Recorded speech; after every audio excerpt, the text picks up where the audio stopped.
To create your tote bag, you will cut out pieces using a set of patterns.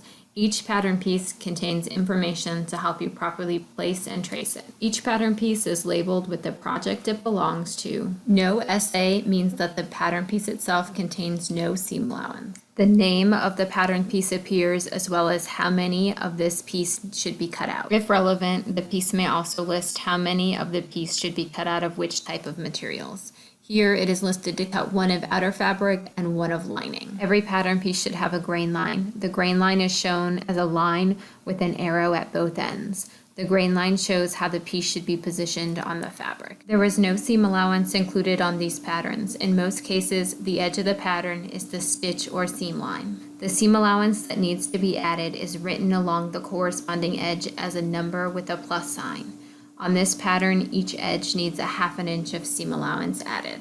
Many patterns contain notches to convey additional information. There are 3 notches along the top edge of this pattern. These notches mark the beginning, middle, and end of where gathering stitches should be placed. When tracing the pattern, these notches should be marked with a small tick mark on the outside of the line directly above the notch in the pattern.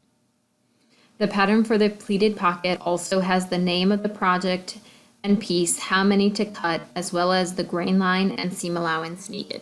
It also has notches and lines marking the pleats. The notches on the top and bottom should be marked so that a line can be drawn between when the pattern piece is removed. The X's, O's, and arrows are also helpful to write in the seam allowance, as they explain how to fold the fabric to create the box pleats. Some pattern pieces, like the inner pocket piece, contain internal markings. The point, sides, and center of the darts have a hole punched so that the pencil can be used to mark them. The notches at the edge should also be marked.